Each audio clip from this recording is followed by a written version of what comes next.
आप सभी को जय श्री श्याम। आज की वीडियो में हम आप सभी श्याम प्रेमियों को देव उठनी एकादशी के व्रत की व्रत कथा सुनाने जा रहे हैं। आप जहां भी हो 2 मिनट के लिए समय निकालकर हो सके तो अपने घर के मंदिर में बैठ जाइए, ठाकुर जी के सामने बैठकर दीपक जलाइए और हाथ में जल लेके संकल्प करेंगे, हे श्याम सुंदर, मेरा नाम यह है, मेरे पिता या पति का नाम यह है, सरनेम यह है, इस जगह के निवासी हैं, आज पावन पवित्र देव उठनी एकादशी के व्रत की व्रत कथा सुनने जा रहे हैं। इस समय हमारी मनोकामना ये है, यहां हम आपके व्रत की कथा पूरी करते हैं, वहां आप हमारी मनोकामना पूरी कर दो। ऐसा बोल के जल नीचे की ओर छोड़ दो। अब हम इस दिव्य कथा की ओर आगे की ओर बढ़ते हैं। प्राचीन समय में किसी विशेष स्थान पर एक राजा राज्य करते थे। बड़ा ही धर्मपरायण राजा थे, पूरी प्रजा उनसे सुखी थी। कारण था भगवान विष्णु की, नारायण की भक्ति, एकादशी का विधि पूर्वक व्रत और व्रत का पालन, सही समय पर व्रत का पारण। ऐसे ही दिन बीतते जा रहे थे। एकादशी के दिन उस राज्य में कोई भी अन्न ग्रहण नहीं करता था और किसी को अन्न बेचने की भी अनुमति नहीं थी। सभी व्रत करते, फलाहार करते।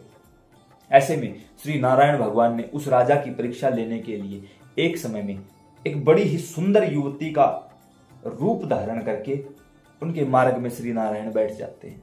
जैसे ही राजा आए, अब वो तो स्वयं ठाकुर जी हैं, जैसे ही उनके रूप को देखा राजा मोहित तो हो गए। पूछा राजा ने कि आप यहाँ क्यों बैठी हो, क्या कारण है, रुद्न क्यों कर रही हो, उदास क्यों हो। तब उस युवती ने कहा कि मेरा इस संसार में अब कोई नहीं है, मैं कहाँ जाऊं, क्या करूं, खुद मुझे समझ में नहीं आ रहा है। मोहित तो राजा पहले ही हो चुके थे। उन्होंने कहा कि चलो आप हमारे साथ हमारे महल में चलो, हमारी रानी बनकर रहो। तब उस युवती ने एक शर्त रखी कि जो हम आपको कहेंगे वो आपको करना पड़ेगा, जो हम आपको खाने के लिए देंगे वो आपको खाना पड़ेगा। राजा ने सहज ही स्वीकार कर लिया, क्योंकि आसक्तिवश हो चुका था राजा तो वहां पे। ऐसे में राजा ने उनके साथ शादी की और अपने महल ले आए।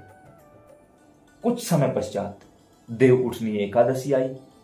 उसी दिन उस महिला स्वरूप परमात्मा ने सभी को ये बताया और आज्ञा दी कि आज के दिन सभी को अनाज बांटा जाएगा। जो दुकानें हैं वो भी अनाज का दान करेंगी, बांटेंगी।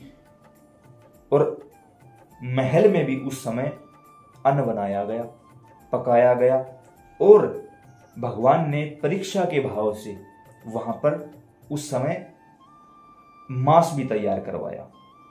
वो खाने के लिए राजा को दिया गया। ऐसे में राजा ने तुरंत मना कर दिया कि ऐसा तो कभी नहीं हो सकता, आज तो एकादशी है, मांस भक्षी तो क्या, हम तो अन्न का भी भोग नहीं लगाएंगे किसी भी प्रकार से। तब रानी ने उनको उनकी शर्त याद दिलाई कि आपने जो कहा था वो मैं करूंगा।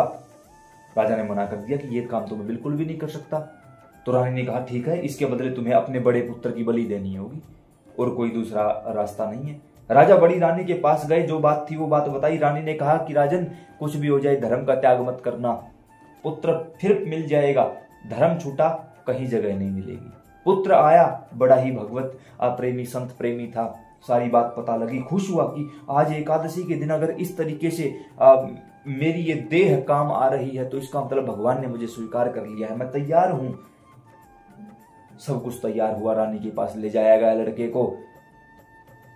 तुरंत प्रभाव से श्री नारायण भगवान अपने आप को रोक नहीं सके, अपने वास्तविक सहज स्वरूप में आए, चतुर्भुजी रूप में नारायण, और कहा राजन आपकी परीक्षा थी, उत्तीर्ण हुए आप परीक्षा में, मांगिए हमसे आप क्या वरदान मांगते हो। तब राजा ने हाथ जोड़ लिए और कहा प्रभु कि ऐसे परीक्षा ना लीजिए, हम जैसे भी हैं परीक्षा में पास होने लायक नहीं है और आप तो सहज ही करुणा करने वाले हो, इसलिए इस दास पर करुणा करिए। अब इस संसार में नहीं रहना चाहते, आपके परम धाम जाना चाहते हैं।